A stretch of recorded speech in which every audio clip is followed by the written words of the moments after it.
우리 같이 찬양하겠습니다. 나는 행복해요. 찬양하겠습니다.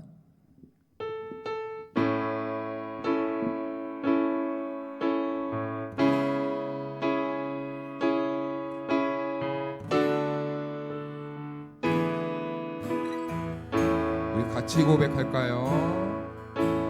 주님 한 분밖에는 아는 사람 없어요. 아는 사람 없어요.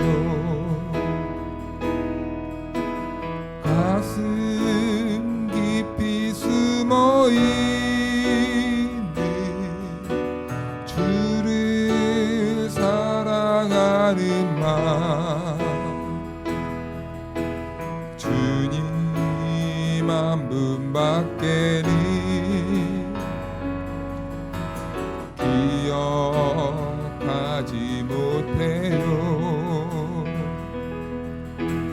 처음 주를 만난 그날 울며 고백하던 말, 나는 행복해요. 죄사 받았으니 아버지 품 안에서 떠나 살기 싫어요. 나는 행복해요. 사랑이 샘솟으니 이 세상 무엇이든 채우고도 남아. 주님 한 분밖에는, 주님 한 분밖에는 사랑할 리 없어요. 사랑할 리 없어요.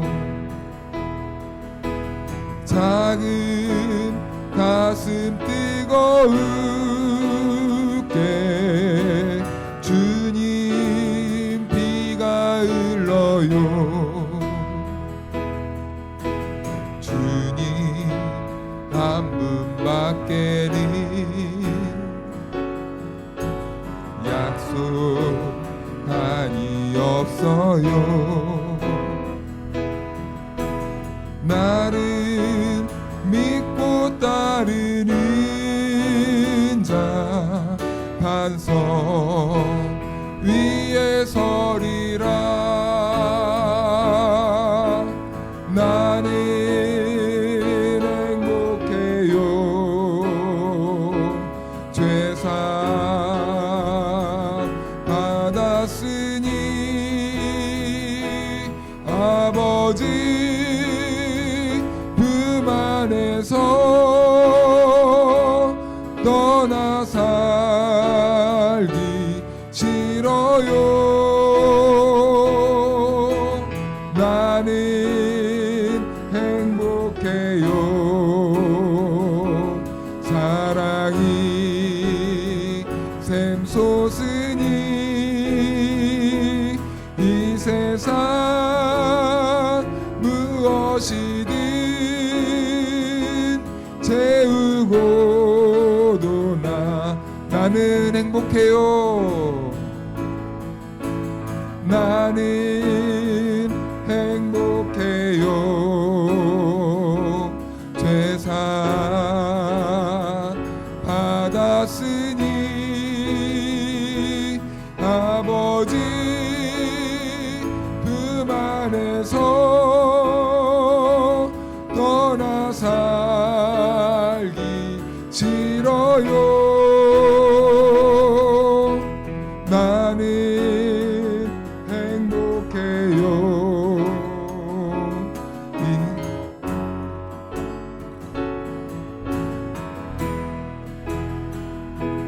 이 세상 무엇이든 채우고도 나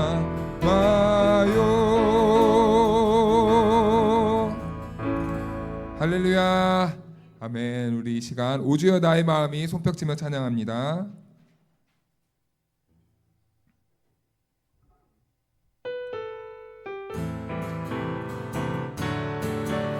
우리 크게 손뼉치며 찬양할까요? 오주여 나의 마음이 주께로 정해졌으니 나는 주 찬양하리라. 깨어라 깨어라 나의 영혼아, 비파와 수금 들어라. 이 새벽에 내가 찬양하리라.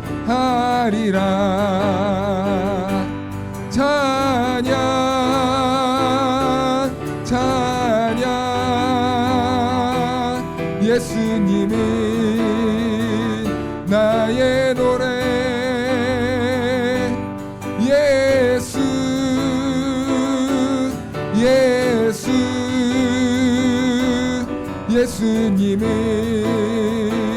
나의 노래. 오주여 나의 마음이 오주여 나의 마음이 주께로 정해졌으니 나는 주 찬양하리라.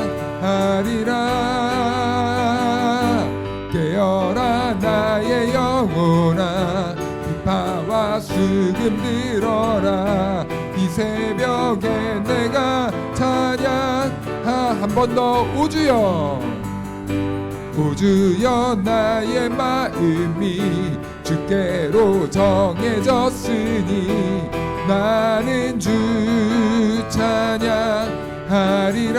깨어라 깨어라 나의 영혼아, 비파와 수금 들어라. 이 새벽에 내가 찬양하리라.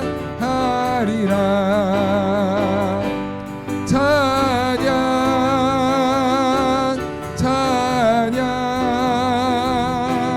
예수님이 나의 노래.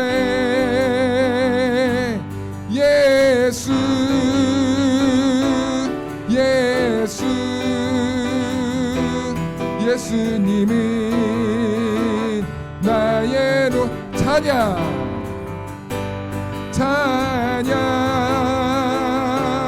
찬양 예수님이 나의 노래. 예수 예수 예수님이 나의 노래. 다 와서 찬양해. 다 와서 찬양해. 사랑을 주신 주 찬양해. 사랑해 우리 주님. 생명 주셨네. 소리쳐 소리쳐 찬양해. 기쁨을 주시는 우리 왕 찬양의 제사 드리며 주님께 경배해. 다 와서 찬양해 찬양해 찬양해 주님. 찬양해 주님 우리 왕. 다 와서 찬양해 찬양해 찬양해 주님. 찬양해 주님 우리 왕. 다 와서 찬양해. 사랑을 주신 주 찬양해. 사랑해 우리 주님. 생명 주셨네. 소리쳐 소리쳐 찬양해. 기쁨을 주신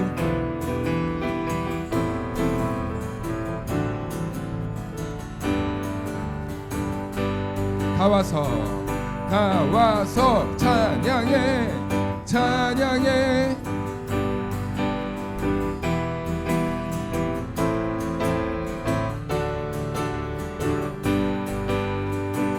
다 와서 찬양해 찬양해 찬양해 주님. 찬양해 주님. 우리 같은 부분 한 번 더. 다 와서 찬양해.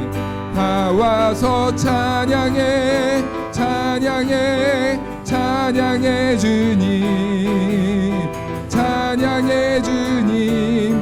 우리와 다 와서 찬양해, 찬양해, 찬양해 주님, 찬양해 주님. 한 번 더 다 와서 찬양해, 다 와서 찬양해, 찬양해, 찬양해 주님, 찬양해 주님. 우리와 다 와서 찬양해, 찬양해, 찬양해 주님, 찬양해 주님. 우리와 하나님께 영광의 박수 올려드립시다. 네, 우리 다시 한 번 더 손뼉치며 찬양할 건데요, 지금 우리가 찬양하겠습니다.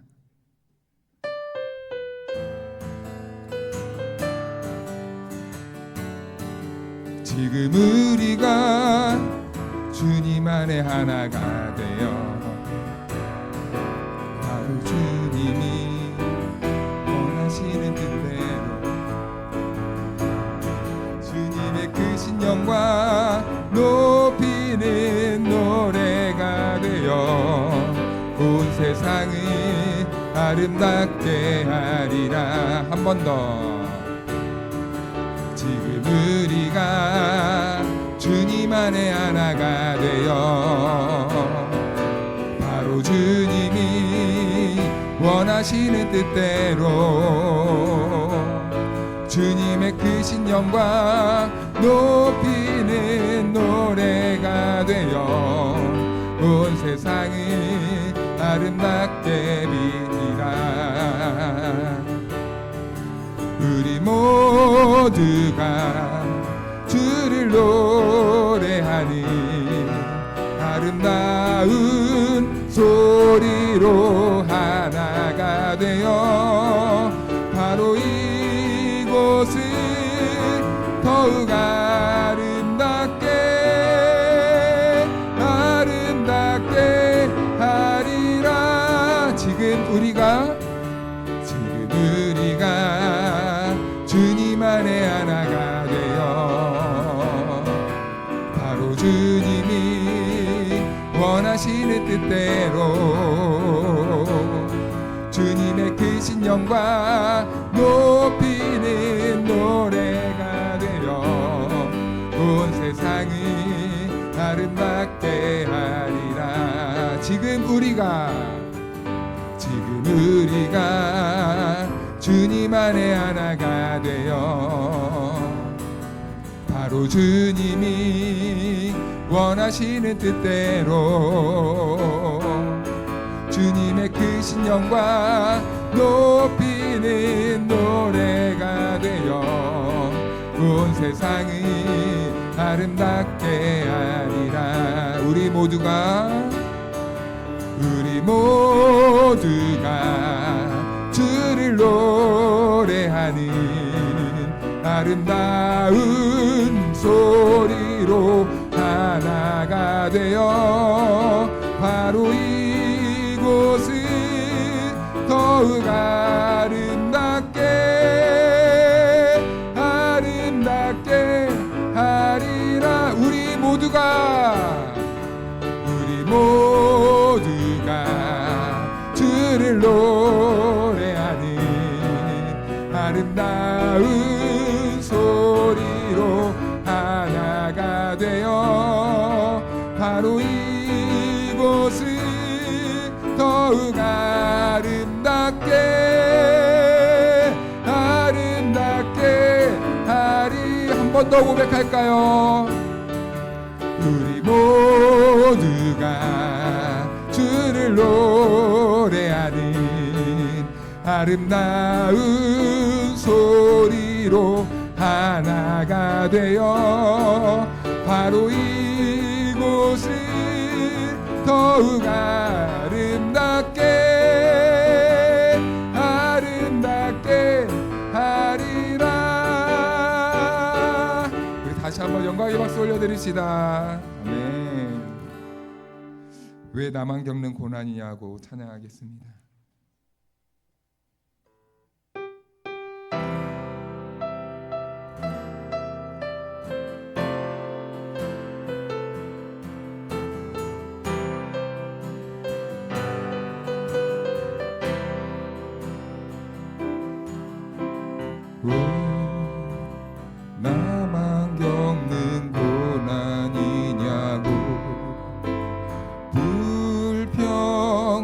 원망하지 마세요. 고난의 뒤편에 있는 주님이 주실 축복 미리 보면서 감사하세요. 너무 견디기 힘든 지금 이 순간에도 주님이 일하고 계시잖아요. 남들은 지쳐 앉아 있을지라도 당신만은 일어서세요. 힘을 내세요. 힘을 내세요. 주님이 손잡고 계시잖아요. 주님이 너와 함께함을 믿는다면 어떤 역경도 이길 수 있잖아요. 왜 이런 슬픔 찾아왔는지 원망하지 마세요. 당신이 잃은 것보다 주님께 받은 은혜 더욱 많음에 감사하세요. 너무 견디기 힘든 지금 이 순간에도 주님이 일하고 계시잖아요. 남들은 지쳐 앉아 있을지라도 당신만은 일어서세요. 힘을 내세요. 힘을 내세요. 주님이 손잡고 계시잖아요. 주님이 나와 함께함을 믿는다면 어떤 고난도 견딜 수 힘을 내세요. 힘을 내세요. 힘을 내세요. 주님이 손잡고 계시잖아요. 주님이 나와 함께함을 어떤 고난도 견딜 수 있잖아요. 잠깐 기도하며 나아갈 때 하나님 이 예배를 오늘 우리에게 주신 하나님의 말씀 보도록 하겠습니다. 요한복음 3장 16절 말씀입니다. 자, 우리 함께 합독하겠습니다. 시작. 하나님이 세상을 이처럼 사랑하사 독생자를 주셨으니 이는 그를 믿는 자마다 멸망하지 않고 영생을 얻게 하려 하심이라. 아멘. 할렐루야. 네, 하나님의 은혜와 평강이 우리 모두에게 함께하기를 주님의 이름으로 축복합니다. 네, 우리가 신앙생활하면서 기독교인으로서 가장 중요한 것이 있다면 무엇일까요? 가장 중요한 것. 기독교인으로서 우리가 가장 중요한 것은 무엇일까요? 네, 예수님을 믿는 것이다. 네, 그래서 예수님을 믿으셔야 한다라는 것입니다. 우리가 예수님을 믿지 않는다면 우리의 신앙에 의미가 있을까요? 아닙니다. 우리는 기독교인입니다. 그리스도인입니다. 그리스도를 믿고 그리스도를 따르는 사람들을 기독교인이라고 합니다. 그래서 우리는 예수님을 예배하고 모든 삶의 기초가 예수님 위에 세워지며 우리는 예수님이 가신 그 길을 뚜벅뚜벅 한 걸음씩 따라가는 사람들이 바로 기독교인입니다. 이 범주를 넘어가면 안 돼요. 그렇죠? 예수님을 우리가 안 믿는다거나 예수님의 길을 따라가지 않는다거나 한다는 것은 우리가 우리의 정체성을 포기하겠다는 선언과 같은 것입니다. 그래서 우리 교회예요. 우리 교회는 예수님을 예배하지 않는다면은 교회입니까? 아닙니다. 우리는 예수님을 예배하기 때문에 교회가 될 수 있는 거예요. 우리는 예수님을 따라가기 때문에 성도가 될 수 있는 겁니다. 그런 교회와 그런 성도가 예수님을 올바르게 믿지 않는다면 우리가 기독교인이 될 수 없겠다라는 겁니다. 그래서 이번 주 네 번째 주제는 바로 예수님을 믿으십시오라고 그 주제입니다. 우리는 예수님이 나를 위해서 우리를 위해서 십자가에 못 박혀 죽으시고 부활하시고 하늘에 올라가셨다라는 것을 믿습니다. 그런데 이 믿음이 내가 그 사실만 믿는 것인가? 아니면 지식을 믿는 것인가? 아니면 그 믿음이 내 삶으로 믿어지는 것인가? 이것은 다릅니다. 어떤 사람들은 그 부활이 진짜 일어났어 하고 이렇게 그 현상, 사실만 믿습니다. 그런데 또 어떤 사람들은요, 글을 보다가 예수님이 부활하셨네, 하나님의 아들이네라고 지식적으로만 알게 됩니다. 그럴 수도 있어요. 그런데요, 이것은 온전한 믿음은 아니다라는 거예요. 자, 그렇다면 우리는 예수님을 어떻게 믿어야 되는가? 우리의 인생, 전인격적인 인생, 우리의 삶을 통해서 예수님을 믿어야 된다는 거예요. 예를 들면 이거죠. 우리 아들, 딸하고 작년에 서울을 놀러 갔습니다. 저는 서울을 살다 와서 서울이 대충 어떤 곳인지는 알아요. 복잡하고 시끄럽고 사람 많고 어디 한번 가려면 엄청 힘들고. 그래서 저는 각오라고 갔어요. 근데 우리 아들, 딸하고 딱 서울에 도착할 때 느낌, 그 표정과 그 말이 무엇인지 아세요? 애들도 이제 막 글로만 보고 막 들었던 것만 보다가 딱 서울 앞에 가니까 와, 들어오고 사진으로 보고 글로만 보고 소문으로만 듣던 사실 그 지식을 그 직접 가봤을 때와 느낌은 천지 차이다라는 겁니다. 우리가 백날 미국을 소문으로만 듣다가 직접 가보는 것과 같겠습니까? 그래서 100번 듣는 것보다 한 번 가보는 게 낫다. 우리가 이 예수님을 아는 지식도 사실은 우리가 일평생 동안 예수님을 믿노라 배우고 공부해도 예수님을 한 번 경험한 것보다 못할 때가 있습니다. 우리는 아무리 많은 지식으로 예수님을 쌓아도 우리는 직접 예수님을 만나고 체험하는 그 신앙의 접촉점이 있어야 된다는 것이죠. 이것이 바로 올바른 믿음이 되겠다라는 겁니다.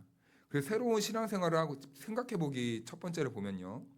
그래서 새로운 생활을 하고 새로운 사회를 이루려면 예수님의 능력을 체험하고 그의 권세를 실감해야 합니다. 네, 능력을 체험하는 거예요. 내가 체득하는 겁니다. 예수님의 능력을 우리가 성경에서 죽은 사람도 살리셨대, 천지를 창조하셨대, 우리의 왕이시래, 눈먼 자도 눈을 떴다네, 소문으로만 듣는 게 아니라 그의 능력을 우리의 삶에서 직접 체험해야 된다라는 것이죠. 그러기 위해서 우리는 어떻게 해야 되는가? 어떻게 해야 될까요? 우리는 무엇을 해야 될까요? 우리는 어떻게 해야 예수님의 살아계심을, 예수님의 능력을, 예수님의 권능을, 예수님의 다스리심과 통치를 우린 경험할 수 있을까요? 거기에 대해서 우리가 이제 차근차근 한번 살펴보려고 합니다. 우리 빌립보서 3장 10절, 11절 말씀을 자막을 보고 한번 같이 읽어볼까요? 시작.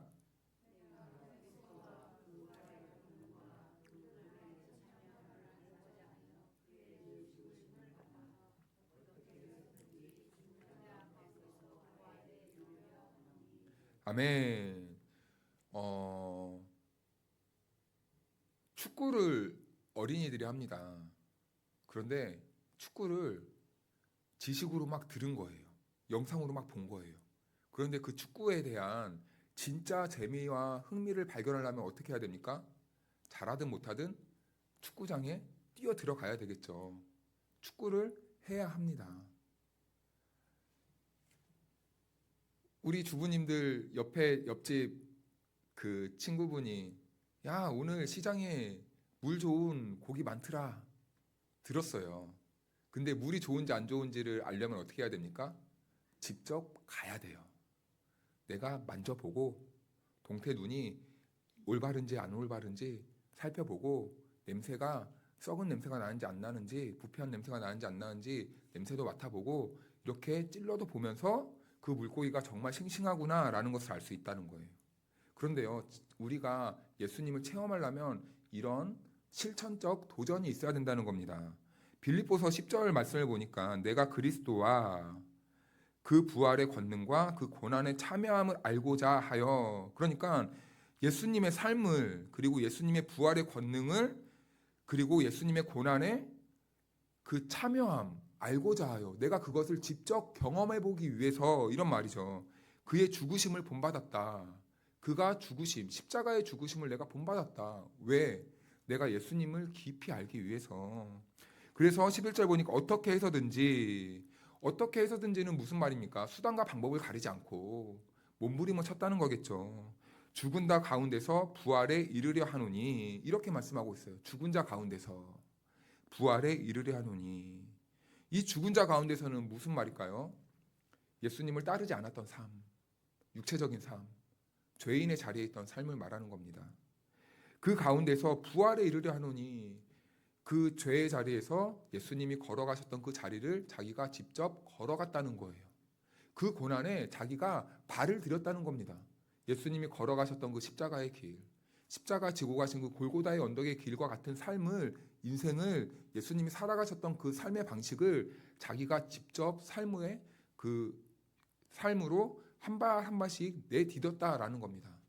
그 내딛는 순종이 있을 때에 그 삶의 현장에서 하나님의 능력, 하나님의 부활하심을 경험하게 된다는 거예요. 바울은요, 추상적으로, 지식적으로, 그냥 내 감정적으로만 하나님의 말씀을 받아들인 게 아니라, 만약에 예를 들면 쉽게 우리 일상에서 나눠라 라는 말씀을 들었어요. 그러면요, 나눴을 때 그 천국의 기쁨을 누리기 위해 바울은 직접 자기의 것을 나눴다라는 겁니다. 복음을 전하면 생명이 살아나는 것을 바울은 믿었어요. 그래서 복음을 전하는 거예요. 그러면서 직접 자기가 그렇게 행하면서 복음을 듣고 살아나는 사람들을 눈으로 확인했다라는 겁니다. 용서하라 라는 말이 떨어졌어요. 그럼 직접 용서를 함으로써, 내가 괴롭고 힘들잖아요, 용서하는 건, 원수를 용서하는 건. 그러면은 그 용서를 실천함으로써 비록 지금 순간은 내가 답답하고 힘들지만 그 용서를 경험함으로 인하여서 누리는 천국의 기쁨을 직접 몸으로 체험했다는 겁니다. 병이 들었어요. 영혼이 낙심됐어요. 그럴 때 바울은 추상적으로, 그래 하나님의 은혜가 있어야지 생각하고 끝나는 것이 아니라 직접 그 은혜를 체험하기 위해 바울은 주님의 은혜의 자리로 나아갔다라는 겁니다. 쉽게 말하면. 그래서요, 우리가 복음서를 보아도요, 예수님의 능력을 경험한 사람들의 특징이 있습니다. 무리 중에서 수많은 무리들이 따라다녀요, 예수님을. 그런데요, 그 수많은 무리 중에 배고픈 사람이 한두 명이었겠습니까? 아마 따라다니는 모든 사람들은 배가 고팠겠죠. 그리고 삶에 문제가 있는 사람들은 한둘이었겠습니까? 아니죠. 예수님을 따라다니는 사람들은 대부분 가난하고 연약하고 소외받는 사람이었잖아요. 그러니까 삶의 문제는 다 있습니다. 그런데요, 눈먼 자가 눈을 뜨고 앉은 배가 일어나고, 그리고 병든 자가 살아났을 때의 특징을 한번 생각해 보시겠습니까? 어떤 자들이 그 권능, 그 기적을 체험했습니까? 예수님께 나아가는 거예요. 따라가는 게 아니라 나아가는 겁니다. 옆에서 마음으로 나도 나왔으면 좋겠다가 아니라, 예수님 저 여기 있습니다. 나사렛 예수여, 저를 돌봐주십시오. 외쳤습니다. 이게 신앙생활을 체험하는 자들과 옆에서 구경하면서 지식으로 쌓는 사람들의 차이인 거예요. 병을 낳은 사람들은요, 예수님을 찾고 부르짖고 나아가서 고침을 받아서 직접 예수님의 능력을 경험했잖아요. 그런데 구경꾼들, 옆에 무리들은요, 눈먼 사람도 저렇게 고침을 받는구나, 예수님 저런 분이구나 라는 것에 끝나는 거예요. 주변에서만 맴도는 거죠. 여러분들의 신앙은 지금 어느 위치에서 계십니까? 주변에 맴도는 신앙을 하고 계십니까? 아니면 예수님의 그 은혜와 능력과 그 예수님의 능력을 경험하는 자리에 계십니까? 바라기는 우리의 모든 다솜의 성도님들은 예수님의 능력을 체험하는 그 믿음의 자리로 나아갈 수 있기를 주님의 이름으로 축복합니다. 그러기 위해서 이제 우리가 해야 될 것은 무엇입니까? 믿고 한 발씩 한 발씩 내딛는 거예요. 혹시 여러분 이스라엘 백성들이 출애굽해서 요단강을 건널 때 어떻게 건너간지 아십니까? 요단강이 먼저 벗개가 들어가요. 벗개를 맨 사람들이 발을 딛고 들어가요. 그럼 그 요단강이 어떻게 될까요? 마르게 돼요. 그런데요, 이스라엘 백성들은 그 요단강을 한 번도 건너본 적이 없어요. 어떻게 발을 내디뎠을까요? 무슨 배짱으로 발을 내디뎠을까요? 믿음이죠. 주를 신뢰하는 믿음. 우리가 항상 삶에서 해야 되나 말아야 되나, 순종해야 되나 말아야 되나 갈등하는 부분이 어느 지점에서 걸립니까? 근본적으로 믿음이에요. 왜냐하면 내 것을 내어주면은 내 것이 소진된다고만 생각하기 때문입니다. 내 것이 닳아서 없어진다고만 생각해요. 그러니까 가난한 사람들의 특징이 자기 것만 움켜쥐려고 꽉 붙잡고 있는 거잖아요. 근데 주 안에서 부자들은 어떻게 합니까? 놔버려요. 왜요? 하나님을 믿는 믿음 때문이죠. 소진시켜요. 채워주시고 돌봐주시고 입혀주시고 먹여주시는 분이 하나님이라는 것을 믿기 때문이죠. 그런데 놀라운 건 무엇인지 아십니까? 소진되는 것 같은데 가만히 보면은 소진되는 것 이상으로 채워질 때가 얼마나 많은지 모릅니다. 그 채워짐은 물론 물질적인 것도 있겠지만 우리의 이 영적인 넉넉함, 하나님 나라를 이루어가는 그 부요함을 정말 우리가 충만하게 누리게 되는 것이죠. 예전에 정말 어려울 때 저도 도움을 많이 받았습니다. 그런데요, 그 기억 감각이 있으니까 가난한 사람들을 보면요, 그냥 지나치지 못할 때가 한두 번이 아니에요. 그래서 이렇게 푼돈이지만 도와주잖아요. 그러면요, 그 사람은요, 그것 때문에 살아요. 근데 그것 때문에 사는 것을 경험하잖아요. 그러면요, 더 풍요로움을 누리게 됩니다. 그러면 그때부터 언제 이 가치관이 바뀌게 되냐면 나에게 좀 이 물질이 아니면 나의 형편이 좀 나아지면 그 다음에는 어떤 현상이 일어나냐면 또 돕고 싶은 마음이 일어나게 되는 거예요. 그러면서 하나님은 점점점 이렇게 채워주시는 것이죠. 아무튼 우리가 신앙을 경험하기 위해서는 하나님을 경험하기 위해서는 우리가 그 자리로 나아가야 된다라는 겁니다. 그래서 우리 요한복음 3장 16절 말씀을 다 같이 다시 한번 읽어보겠습니다. 시작. 하나님이 세상을 이처럼 사랑하사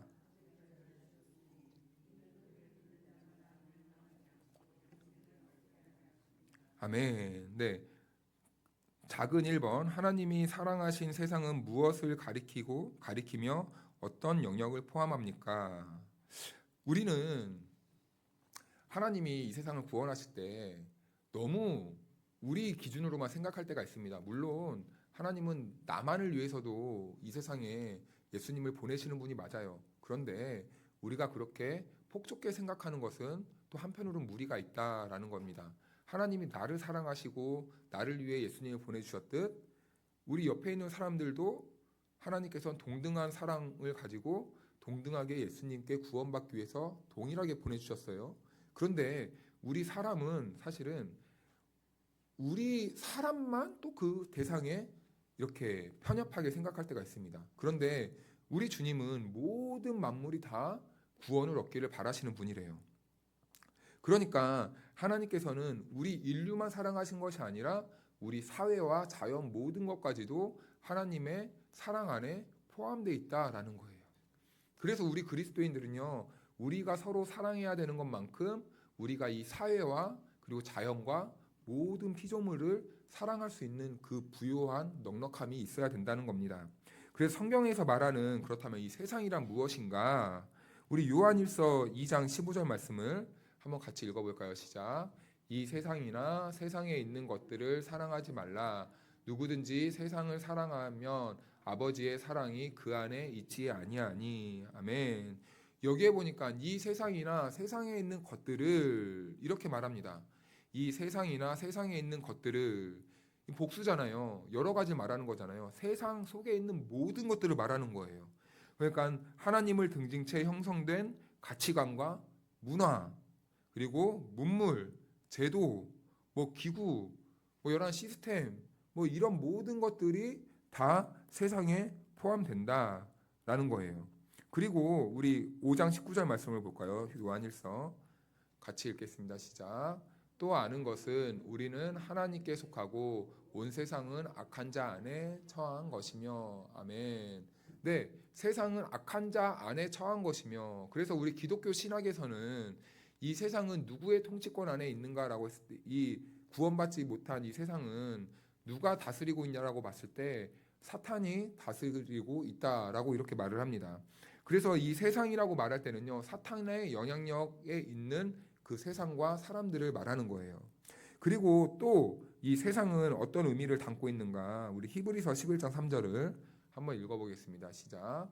믿음으로 모든 세계가 하나님의 말씀으로 지어진 줄을 우리가 아나니 보이는 것은 나타난 것으로 말미암아 한 것이 아니니라. 아멘. 이 성경에서 말하는 세상이란 하나님이 창조한 모든 세상을 일컬어서 말을 하고 있는 것이다 라는 겁니다. 그래서 우리는 이 하나님의 영역 안에 있는 모든 것들을 다 사랑할 수 있는 그러한 믿음을 가져야 된다는 겁니다. 그래서요, 오늘부터는 우리의 믿음이요, 이제 점점점 확장되는 데까지 나아가야 돼요. 처음에 우리가 은혜 받았을 때는 나로부터 시작했다가 또 은혜가 점점 깊어지면 나의 원수도 사랑했다가 이제 조금 더 우리가 이 신앙의 눈을 떠가고 하나님의 그 섭리에 그 폭이 넓어지면은 우리의 신앙도 점점 넓어져서 이 세상까지도 사랑할 수 있게 되는 거예요. 그러면서 이제 세상을 향해서 우리가 한 걸음 한 걸음씩 나아가서 그 가운데서 빛과 소금의 사명을 감당할 수 있게 된다는 겁니다. 그래서 이제 작은 2번으로 한번 넘어가서 하나님은 세상을 사랑하시기 때문에 독생자인 예수 그리스도를 우리에게 주셨습니다. 그가 이 세상을 위해 하신 일은 무엇입니까? 네, 예수님이 이 세상에서 하신 일은 무엇입니까?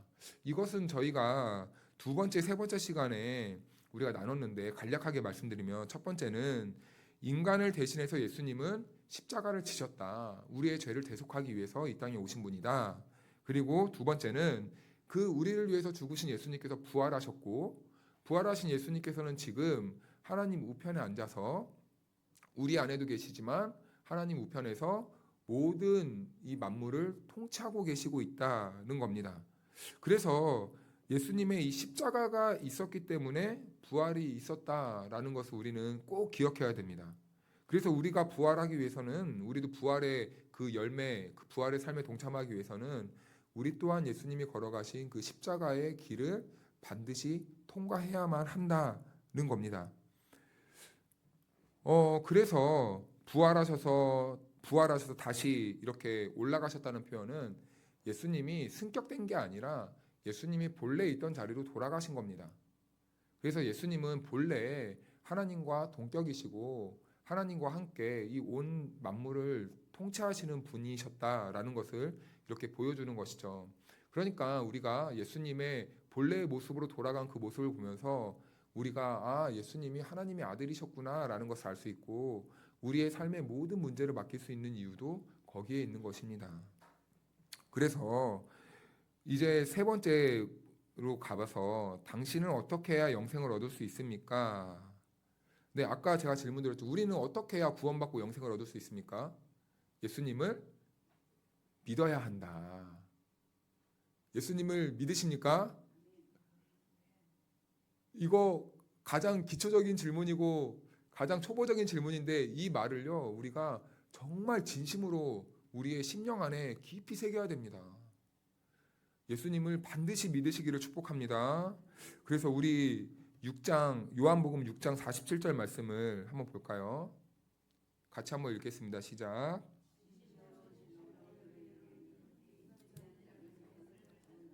아멘. 믿는 자는 영생을 가졌나니. 예수님을 믿는 사람은 이미 영생을 가졌다라는 겁니다. 자, 그렇다면 이 영생을 우리가 죽어서만 가는 것인가?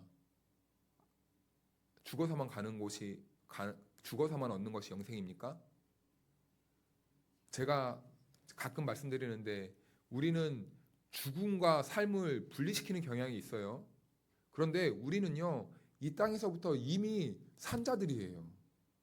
우리는 이 땅에서부터 이미 영생을 누리는 사람들입니다. 이해가 되십니까? 우리는 죽음이라는 것을 어떠한 관문으로 통과하겠지만 사실은 이 죽음이라는 것은 그냥 우리가 영원한 삶으로 그 다른 세계로 가기 위한, 하나님 나라로 가기 위한 그냥 하나의 관문인 것뿐이에요. 우리는 여기에서 영원한 삶을 살다가 영원토록 정말 영생을 하나님 나라에서 누리게 될 것이에요. 그런데 이 영생은 우리가 우리 개념으로, 우리 여러분들이 아는 개념으로 하나님 나라에 간다. 영생을 하기 위해서는 우리가 먼저 무엇을 해야 됩니까? 부활을 해야 되잖아요. 그렇죠? 부활이 있어야 우리가 알듯이 하나님 나라에서 영원토록 살죠. 자, 그럼 부활하기 위해서는 우리는 그 전에 무엇을 해야 됩니까? 예수님을 믿고 따라가는 삶을 살아야죠. 주님 뜻대로 살아내야죠. 자, 그러면 영생은요, 결국엔 주님 뜻대로 사는 사람들이 이미 누릴 수 있는 가치가 바로 영생의 가치라는 거예요. 그래서 이 영생은 우리가 하나님 나라에서 우리가 죽어서 저 천국에서만 누릴 수 있는 그 가치가 아니라 이미 여기에서부터 우리가 영생을 누릴 수 있게 되는 겁니다. 그래서 예수님을 믿는 사람들의 특징은요, 우리가 여기에서부터요 웃어요. 동의하십니까? 저 천국의 소망이 이미 여기에 왔어요. 그래서 그 믿음으로 우리는 이미 천국을 살아가요. 순종하며 살아가잖아요. 그러면요, 그 천국에서 누리는 그 기쁨과 환희와 그 모든 행복과 즐거움과 평안이 순간순간 우리의 삶에서 누려지는 거예요. 자, 그럼 영생은 이미 우리가 살고 있다라는 겁니다. 예수님을 바르게 믿으면 우리는 이미 영생을 살고 있고, 이 영생을 살고 있으면서 나중에 주님이 부르시면 부활해서 우리가 살던 이 천국을 계속해서 이어서 살게 된다는 겁니다. 그래서 천국은 동떨어진 곳입니까? 여기와 이어진 곳입니까? 네, 천국은 우리 안에서부터 이미 하나님이 계신 그곳까지 이어진 줄로 믿으시길 바랍니다. 그래서 여러분, 우리는요 매일매일 주를 바라봐야 되는 이유가요, 우리가 주를 바라봐야 주님이 주시는 은혜 안에서 우리가 천국을 누릴 수 있게 된다는 겁니다. 그래서 또 어떤 분들은 아 그래 여기서부터 천국이니까 여기서만 또 잘하면 되겠지 하고 저 천국을 무시해버려요. 그건 여호와의 증인입니다. 여호와의 증인들이 그래요. 이 땅이 지상 낙원이에요. 천국이에요. 부활은 잘 모르겠어요. 근데 그분들이 하는 말은 여기에서 천국을 누리다 죽으면 된대요. 그건 의미가 없습니다. 여호와의 증인 그 사람들을 말하면요, 그냥 이렇게 귀를 막으십시오. 저 예전에 여호와의 증인하고 한 몇 시간 동안 대화한 적이 있는데요, 서로 할 말만 해요. 가만 보니까 대화가 안 돼요. 대화가 안 되니까 그런 분들하고 설득해서 이기려고 하지 마십시오. 그냥 그 시간에 기도하시고 말씀 보시고 정 안 된다 싶으면 우리 교회로 데리고 오십시오. 우리 교회 목사님하고 대화하라고. 나는 우리 교회 목사님이 가르쳐준 대로만 나는 하고 있으니까 어려운 거는 난 잘 모르겠고 목사님한테 와서 이렇게 대화를 하시라고. 우리 목사님이 인정하면 제가 가겠다고. 웃자고 한 말입니다. 네, 아무튼 그렇다라는 거예요. 자, 그렇다면 이제 우리가 믿는 자는 영생을 가졌나니, 자, 믿음의 대상이 그러니까 우리가 예수 그리스도고, 믿음의 내용은 무엇이냐면 예수님이 사셨던 삶, 십자가의 길, 십자가의 죽으심, 그리고 부활의 삶, 이것을 말합니다. 자, 그럼 우리는 이제 어떠한 이 행위가 나와야 되는가? 마음으로 믿었으면 이제 입으로 시인하는 삶을 살아야 된다는 거예요. 입으로 시인하는 삶. 단순히 내가 예수님을 믿습니다라는 게 시인하는 게 아니에요. 세상 사람들 앞에서 예를 들면 이제 직장 생활을 하신 분들도 많을 텐데, 옛날에는 한 20, 30년 전만 해도 술 문화가 보편적이고 술을 그냥 주면은 받고 사회생활의 기본이었잖아요. 그런데 그리스도인들이 술판에 딱 벌어졌는데 가가지고 예수님을 시인하는 삶이란, 저는 양심상 제가 이 술을 못 받습니다, 이렇게 시인하는 겁니다. 이게 믿음을 시인하는 삶이에요.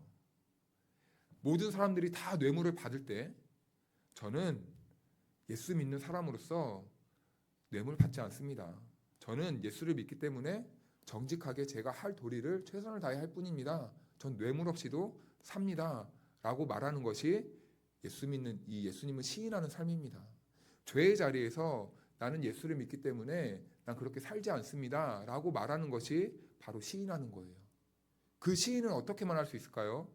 내가 예수님을 믿고 내가 예수님을 믿는 이 가치가 그 세상의 가치 앞에서 부끄러워지지 않을 때 우린 그렇게 할 수 있어요. 그런데요, 이 가치를 부끄러워하는 사람들은요, 뭐 한 잔 정도는 뭐 마실 수 있지, 뭐 뇌물 받는 척하고 이걸로 나중에 뭐 헌금하든지 불쌍한 사람들 도와주면 되지, 이런 식으로 신앙을 변명을 합니다.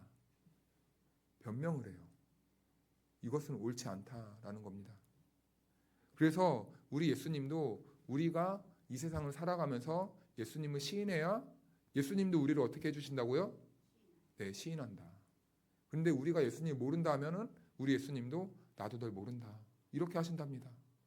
그렇죠? 우리가 모른 체 하는데 우리 예수님이 끝까지 뭐 우리를 뭐 졸졸졸 쫓아다니면서 뭐 그냥 됐어 나만 그냥 할게 이런 분은 아니잖아요. 그래서 이 시인하는 것은 매우 중요한 것입니다.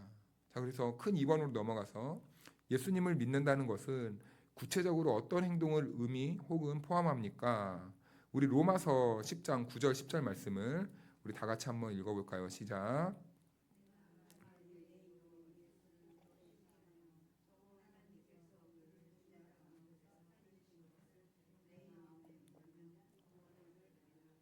사람이 마음으로 믿어 의에 이르고 입으로 시인하여 구원에 이르느니라. 아멘.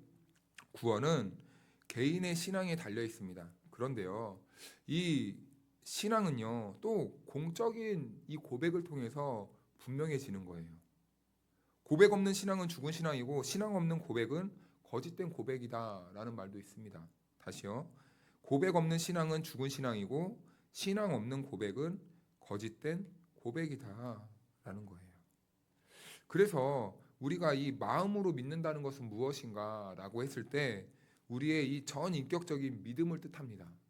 우리의 모든 삶을 말하는 거예요. 우리 마태복음 7장 21절 말씀을 같이 한번 읽어볼까요? 시작. 나더러 주여 주여 하는 자마다 다 천국에 들어갈 것이 아니요 다만 하늘에 계신 내 아버지의 뜻대로 행하는 자라야 들어가리라. 아멘. 방금 제가 말씀드린 이 말과 일맥상통한 말씀이죠.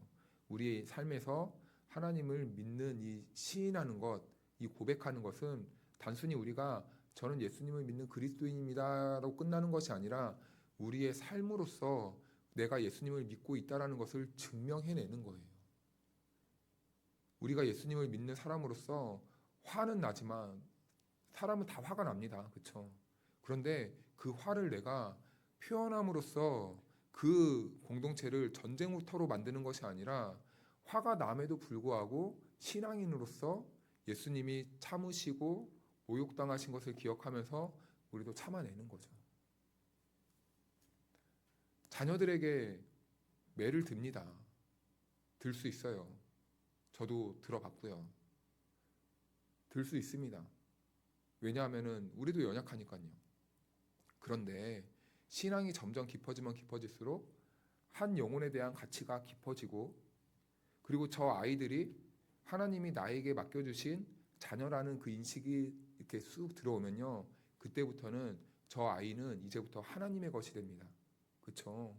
그리고 하나님처럼 보이게 됩니다. 그때부터는 그 아이가 내 아이가 아니라 하나님의 자녀가 돼요. 자, 그랬을 때 우리는 물론 우리가 낳고 기르고 우리와 전쟁 이 현장 속에서 아이들과 부딪히고 이 아이들이 고집 부리고 말도 안 들으면 화가 납니다. 그러면 그럴 때 그리스도인들 부모님들은 어떻게 반응을 해야 할까요? 그냥 내 힘으로 탁 꼼짝 못하게 하는 게 아니라 어떻게든 한 인격을 하나님의 자녀를 맡은 자로서 어떻게든 인격적으로 대해야 되겠다는 그 의식이 계속 들어오는 거예요. 그러면서 내가 하나님의 뜻에 계속해서 순복해 나가고 순종해 나가고 변화되어져 가는 것이죠. 이게 바로 그리스도인들의 삶이라는 겁니다. 우리 여기 어린 친구들도 있지만 세상은 저도 이제 노가다판에 이렇게 나가 보면요. 말을 할 때 말을 하는 건지 욕을 하는 건지 모릅니다. 한마디 하면 욕을 두세 마디 하고 한마디 하면 욕을 두세 마디 하고 말을 이어가기도 힘들어요. 도대체 뭔 말을 하고 싶은 건지 욕을 하고 싶은 건지. 그런데 그리스도인들은 그 안에서 욕을 욕으로 받지 않고 욕의 문화를 아름다운 언어의 문화로 바꿔나가는 것이죠. 이것이 바로 예수님을 시인하는 사람들의 삶의 방향성이고 목적이라는 겁니다. 그래서 우리 이사야 29장 13절 말씀을 같이 한번 읽어볼까요? 시작. 주께서 이르시되 이 백성이 입으로는 나를 가까이하며 입술로는 나를 공경하나 그들의 마음은 내게서 멀리 떠났나니 그들이 나를 경외함은 사람의 경외함으로 가르침을 받았을 뿐이라. 아멘. 이사야의 말씀이 아주 정확하게 이 하나님을 시인하지 않는 인생들을 정확하게 고백합니다. 입술로는 내가 하나님을 믿습니다 라고 하는데 그들의 마음은 하나님을 떠난 거예요. 하나님을 믿으면 사랑해야지, 나눠야지. 그런데 그 마음에는 하나님에 대한 신뢰도 없고 믿음도 없어서 그 삶에는 사랑과 이 자비, 용서가 나타나지 않는 겁니다. 입술로는 저 교회 집사예요, 권사예요, 장로예요, 목사예요 이렇게 말을 하지만 삶에서는 드러나지 않는 거예요. 어떤 그 목사님이 이제 개척을 했나 봐요. 개척 힘들잖아요. 개척하면 이제 생계 유지를 위해 이제 어쩔 수 없이 평일에는 목회를 하지 못하고 교회가 안정이 될 때까지는 이제 노가다를 하든지 아니 세상 일을 하러 나갑니다. 세상 일을 하러 나갔어요. 근데 이분이 노가다를 하러 나갔대요. 그런데 이 노가다를 하는데 이제 그 같이 연결해주는 사람이 없어서 인력소를 나갔대요. 인력소를 나가면은 이제 그 소장 그 일꾼 그 회사에서 나와가지고 좀 빠릿빠릿하고 몸 건장한 사람들이 이렇게 딱 집어서 가잖아요. 그런데 그분이 어떤 분하고 트럭을 타고 가는데 막 이렇게 한참 한 1시간 넘게 차를 타고 가야 됐다고 합니다. 그런데 그분이 막 얘기를 하는데 계속 막 고함을 치고 욕을 하고 막 그렇게 차를 타고 가면서 막 얘기를 하더래요. 그런데 그분이 그 목사님이 가만 듣고 갔어요. 그 일을 다 끝나고 다시 복귀하러 오는데 근데 그 옆에 그 운전했던 분이 물었대요. 그런데 그 자네는 밖에서 무슨 일을 해? 그 자네는 왜 이런 일을 해? 이제 이렇게 물어봤나 봐요. 근데 이제 그 목사님이 이제 힘겹게 입을 뗐다고 합니다. 제가 사실은 목사인데 이러이러 해가지고 지금 이렇게 제가 생계를 위해서 일을 하러 나왔습니다 라고 이렇게 말하니까 그분이 집에 갈 때까지 한마디도 안 하더래요. 그래서 내리기 전에 그분이 이실직고 고백을 하더랍니다. 목사님, 제가 사실은 장로입니다.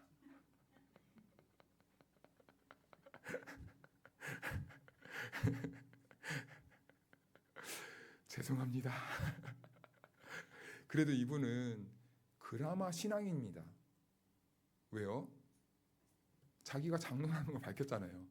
얼마나 가슴이 답답하고 얼마나 마음이 그 오는 길에 힘들었겠습니까?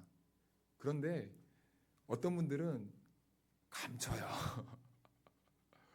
교회 다니는 것도 감춰요. 이런 사람들도 있다라는 거죠. 마음은 겉으로는 예수님을 믿는 척, 예수님을 믿노라 말을 하지만 마음이 없는 거예요. 마음에.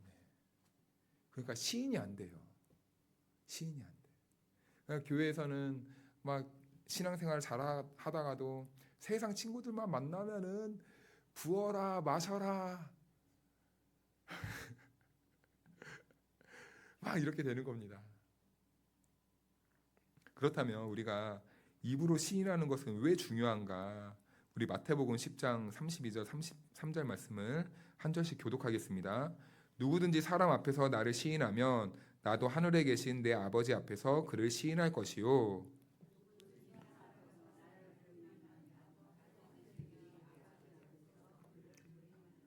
아멘. 네, 이거 매우 중요한 말씀입니다. 여러분, 이 원리를 우리는 정확하게 기억하고 있어야 됩니다. 내가 하나님을 부인하면 하나님도 나를 부인하신다. 내가 너를 모른다. 그래서 로마서 10장 10절 말씀은 매우 중요한 말씀을 하고 있죠. 우리 같이 한번 읽어볼까요? 시작. 사람이 마음으로 믿어 의에 이르고 입으로 시인하여 구원에 이르느니라. 아멘. 네, 의의 이름과 구원의 이름이란 단어가 있어요. 의의 이름이란 말은 마음으로 믿는다는 거죠. 그리고 후자는 사람 앞에서 말함으로써 구원이 완전히 이루어진다라는 것을 말하고 있습니다. 우리가 마음으로 믿는다면, 우리의 마음이 예수님으로 가득 채워진다면 우리는 자연스럽게 그 마음에서부터 무엇이 나올까요? 예수님으로부터 나오는 거예요. 이 물을 계속 붓다 보면은 여기 안에 무엇이 부어지는지 정체가 들통납니다. 무엇이 쏟아질까요? 물이 쏟아지죠. 정체가 들통나게 되어 있는 거예요. 우리가 그래서 하나님의 은혜를 매일매일 우리의 일상에서, 우리의 삶에서 우리가 무슨 수를 써서라도 우리 안에 가득 채워야 되는 이유가 여기 있는 겁니다. 하나님과 우리가 온전히 하나가 되어야 하나님이 내 안에서 드러나시게 되는 거예요. 내가 깨어지고 나를 내 안에 계셨던 그 예수님의 그 거룩한 빛들이 마구마구 비춰지고 쏟아져 나오게 되는 겁니다. 사랑하는 여러분, 저와 여러분들은 누구입니까? 그리스도인입니다. 그리스도인들 안에는 예수님이 계십니다. 믿으십니까? 그 예수님이 반쪽만 계십니까? 우리 예수님은 이런 말해서 좀 그런데 머리만 계십니까? 우리 예수님은 살아서 지금 저와 여러분들 안에 계시죠. 자, 그러면 우리가 이렇게 말하니까 우리 예수님을 요만하게 해가지고 내 가슴에 요만큼 있는가? 우리 예수님은 온 우주보다 크신 분입니다. 온 우주보다 크신 분이 내 안에 있다는 것은요, 나는 내가 정확하게 말하면 예수님이 내 안에 있는 게 아니라 우리가 예수님 안에 있다라는 거예요. 자, 그러면 우리의 삶에서 우리는 자연스럽게 예수님이 보여야 되는 겁니다. 그것이 바로 예수님을 시인하는 삶이다라는 것이죠. 사랑하는 여러분, 이제 수요 예배를 드리고 문 밖으로 나갑니다. 이제부터는 우리가 누구와 함께 나가야 됩니까? 예수님 잠깐 여기에 계시고 제가 새벽 예배 주일 때만 와서 예수님하고 손잡고 이때만 좀 제 옆에 계시고 나갈 때는 좀 저 혼자 자유롭게 살겠습니다가 아니라 우리는 예수님과 함께 하는 거예요. 그래서 우리가 어디에 있든지 어떤 삶을 사는지 우리가 일상에서 예수님을 시인하는 저와 여러분들의 삶이 되기를 주님의 이름으로 축복합니다. 우리 같이 기도하겠습니다. 지금은 우리 구주 예수 그리스도의 크신 은혜와 우리 주 하나님의 크신 사랑과 보혜사 성령님의 교통하심과 충만하심이 오늘 예수님을 입술로만 고백하는 것이 아니라 마음으로 믿어 우리의 삶에서 예수님을 고백하며 살기로 결단한 성도 한 사람 한 사람 위에 영원토록 함께해 주시기를 간절히 축원하옵나이다. 아멘.